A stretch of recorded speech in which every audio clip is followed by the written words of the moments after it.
নেনে চাওক ইতিমধ্যেই বিজেপিয়ে সাজু হৈছে সেয়া আপুনি ইতিমধ্যে জনাইছে আৰু বৰ্তমান সময়ত মই যেহেতু বাজপেয়ী ভৱনত আছো বাজপেয়ী ভৱনৰ পৰা প্ৰায় পুৱাৰ ভাগতেই অধিকাংশ যি ইছুজু বাহন সেই ইছুজু বাহনসমূহ ওলাই যোৱা হৈছে কিন্তু কেইবাখন বাহন আছে এই মুহূৰ্তত আৰু কিছু সময় পিছতে এইসমূহ বাহনো ওলাই যাব কাৰণ উত্তৰ অসমৰ পৰা কাইলৈ দিনটোৰ পৰা তেওঁলোকৰ যি এক প্ৰকাৰ নিৰ্বাচনী প্ৰচাৰ বুলিয়ে হয়তো আপুনি ক'ব পাৰে নিৰ্বাচনী প্ৰচাৰ চলাব আৰু সেই নিৰ্বাচনী প্ৰচাৰৰ নাম হ'ব জন আশীৰ্বাদ যাত্ৰা গতিকে এই জন আশীৰ্বাদ যাত্ৰাৰ মূল উদ্দেশ্যই হৈছে যিসমূহ কাম কাজ বিজেপিয়ে কৰিলে নিজৰ কাৰ্যকালত হোৱা প্ৰতিটো কামৰ খতিয়ান যাতে প্ৰতিটো প্ৰান্তত পায় প্ৰতিটো প্ৰান্তৰ ৰাইজে কি কি পাইছে কি পোৱা নাই সেই প্ৰতিটো সমস্যা প্ৰতিটো সুবিধা অসুবিধা প্ৰতিটো বিষয়ৰ ওপৰতেই যাতে বিজেপিৰ প্ৰতিগৰাকী কেন্দ্ৰীয় নেতৃত্বৰ পৰা তৃণমূল পৰ্যায়ৰ নেতা সকলোৱে যাতে গম পায় সেই গোটেই বিষয়টোৱেই হয়তো জনাৰ উদ্দেশ্যে এই জন আশীৰ্বাদ যাত্ৰা ইতিমধ্যে তেওঁলোকে কৰিব কাইলৈ দিনটোৰ পৰা 9 মাৰ্চ পৰ্যন্ত হ'ব এই জন আশীৰ্বাদ যাত্ৰা সেয়া প্ৰথম পৰ্যায়ত হ'ব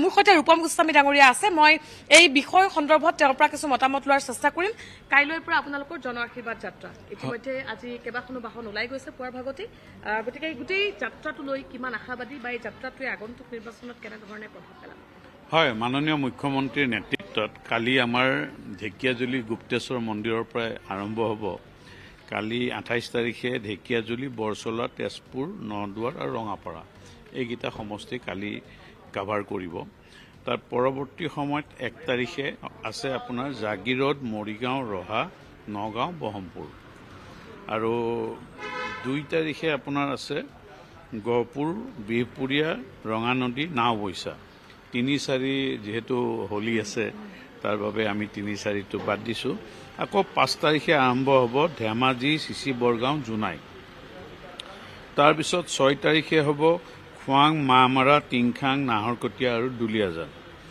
7 তাৰিখে হ'ব সৰুপথাৰ গোলাঘাট খুমটাই আৰু দেৰগাঁও 8 তাৰিখে আছে মাৰ্ঘেৰিটা ডিগবৈ মাকুম আৰু তিনচুকীয়া আৰু 9 তাৰিখে প্ৰথম যিটো ফাৰ্ষ্ট ফেজ 9 তাৰিখে হ'ব সৰভোগ বজালি টিহু নলবাৰী আৰু ৰঙিয়া তো ফাৰ্ষ্ট ফেজত আমাৰ এইকেইদিন 1 2 3 4 5 6 7 8 দিন 8 দিনৰ কাৰ্যসূচী মোটামুটি ঠিক কৰা হৈছে আৰু পৰৱৰ্তী সময়ত এইখিনি হৈ যোৱাৰ পিছত আমি নেক্সট আৰু বাকী সমষ্টিবিলাকৰ বিষয়েও আমি আলোচনা কৰি আমি সিদ্ধান্ত ল'ম কেন্দ্ৰীয় নেতৃত্বৰ পৰা ৰাজ্যিক নেতৃত্বলৈ সকলো ইয়াত উপস্থিত থাকিব গতিকে এই গোটেই বিষয়টোৱে কেনেধৰণে নাই এইটো এটা খুব সুন্দৰ পদক্ষেপ আৰু আমি খাতিয়ান লৈ যাম আমি যোৱা 10 বছৰ আগৰ 5 বছৰ সৰ্বানন্দ সোণোৱালৰ নেতৃত্বত হোৱা চৰকাৰ তাৰ পৰৱৰ্তী সময়ত ডক্টৰ হিমন্ত বিশ্ব শৰ্মাৰ নেতৃত্বত 5 বছৰত আমি কিখিনি কাম কৰিলোঁ এই গোটেইখিনি লৈ আমি ৰাইজৰ ওচৰলৈ যাম আৰু আমি আশা কৰিছোঁ ৰাইজে আমাক যথেষ্ট আশীৰ্বাদ দিব আগৰ যেনেকৈ 2016 আৰু 2021ত আমাক আশীৰ্বাদ দিলে ৰাইজে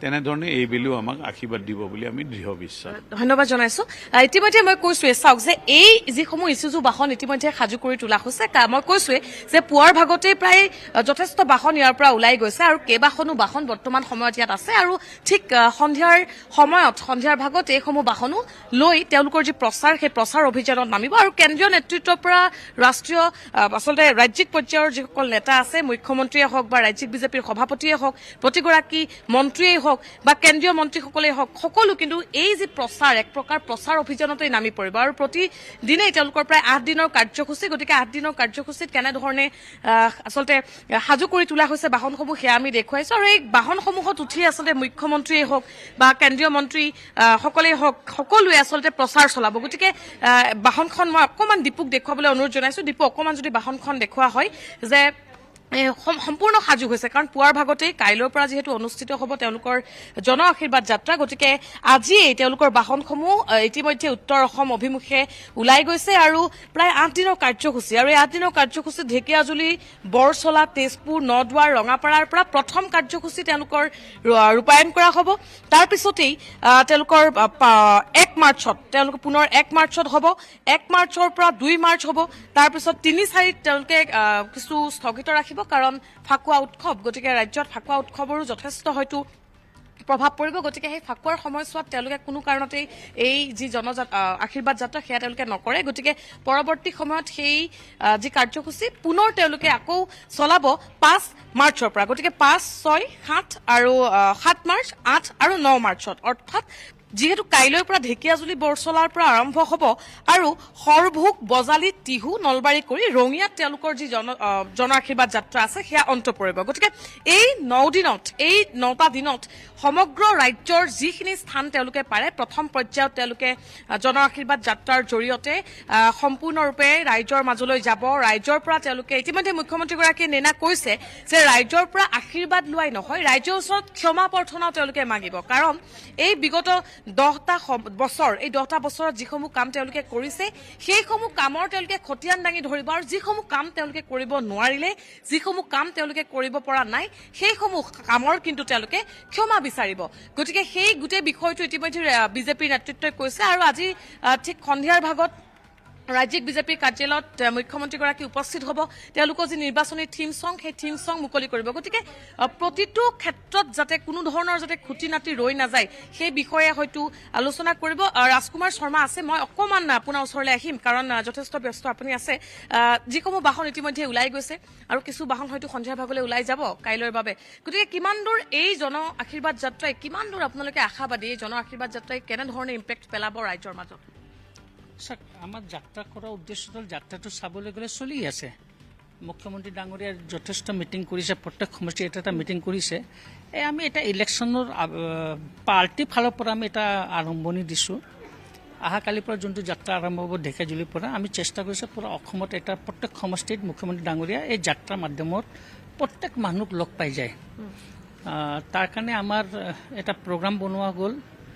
অহাকালিৰ পৰা এইটো আৰম্ভ হ'ব ঢেকীয়াজুলিৰ পৰা। কালি 5টা সমষ্টিত ঢেকীয়াজুলি, ৰঙাপাৰা, তেজপুৰ, নলদুৱাৰ, বৰচলা টাচ কৰিব। তাৰপিছত তাৰ নেক্সট 1 তাৰিখ আকৌ জাগিৰোডৰ পিনে আহি যাব। এনেকৈ কৰি আমি আপাৰ আছাম পূৰা কভাৰ কৰিম। আমাৰ ৰাত বনোৱা গৈছে, আপুনি চাই আছে ৰাতবিলাক, ৰাত মিউজিক।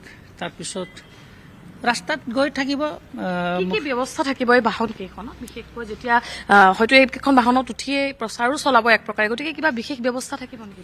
বিশেষ মানে মুখ্যমন্ত্ৰী ডাঙৰীয়া থাকিব, আমাৰ আদাল সভাপতি ডাঙৰীয়া থাকিব, তাৰপিছত আমাৰ লোকেল MLA যি আহিব তেওঁ তাতে থাকিব।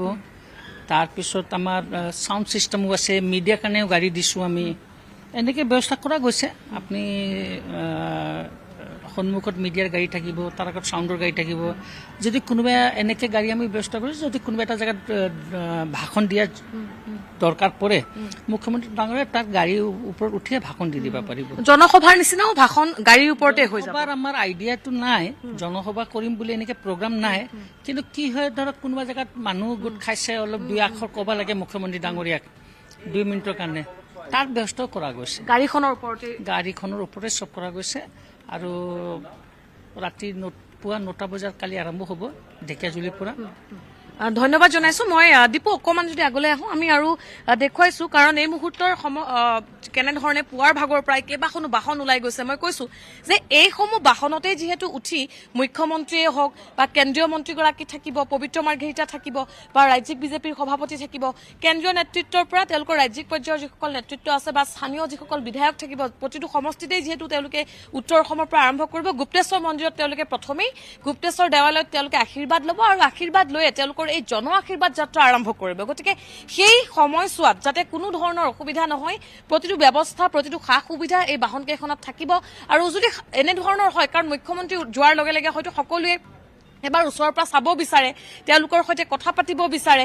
গতিকে মুখ্যমন্ত্ৰীগৰাকীৰ যদি প্ৰয়োজন হয়, কাৰণ এনেধৰণে হয়তো কোনো এটা স্থানত তেওঁলোকে জনসভা কৰিবলৈ যথেষ্ট সময় লাগিব, গতিকে তেওঁলোকৰ হাতত সময় নাই। গতিকে সেই কম সময়ৰ ভিতৰত এই বাহনকেইখনতে এনে ব্যৱস্থা কৰা হৈছে, য'ত ৰৈ বা য'ত থিয় হৈ মুখ্যমন্ত্ৰীগৰাকীয়ে হওক বা স্থানীয় বিধায়কগৰাকীয়ে হওক বা যিসকল মন্ত্ৰী তাত উপস্থিত থাকিব, তেওঁলোকে যদি কিবা ভাষণ দিবলগীয়া পৰ্যায় আহে, তেতিয়াহ'লে এই বাহনখনৰ ওপৰতে উঠি তেওঁলোকে ভাষণো দিব পাৰিব। গতিকে এনেধৰণেই আপুনি যদি চাই কমেও 12খন ইছুজু বাহন ইতিমধ্যে তেওঁলোকে সাজু কৰি তোলা হৈছিল আৰু পুৱাৰ ভাগতেই কেইবাখনো বাহন বাজপেয়ী ভৱনৰ পৰা উত্তৰ অসম অভিমুখে ওলাই গৈছে। গতিকে কাইলৈ পুৱা ঠিক 9 বজাৰ লগে লগে জন আশীৰ্বাদ যাত্ৰা আৰম্ভ হ'ব আৰু কাইলৈ আৰম্ভ হোৱা এই জন আশীৰ্বাদ যাত্ৰা 9 মাৰ্চত সমাপ্ত হ'ব। অৰ্থাৎ 9 মাৰ্চ পৰ্যন্ত অবিৰতভাৱে কেৱল ফাকুৱাৰ সময়ৰ বাবে 2টা দিন তেওঁলোকে স্থগিত ৰাখিব আৰু তাৰপিছত পুনৰ তেওঁলোকে অব্যাহত ৰাখিব আৰু ঠায়ে ঠায়ে যি ধৰণৰ তেওঁলোকৰ প্ৰচাৰ, এক প্ৰকাৰ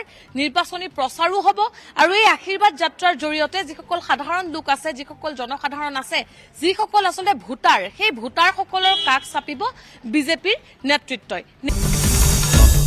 আসাম টক্স আপোচবিহীন অসম কণ্ঠ।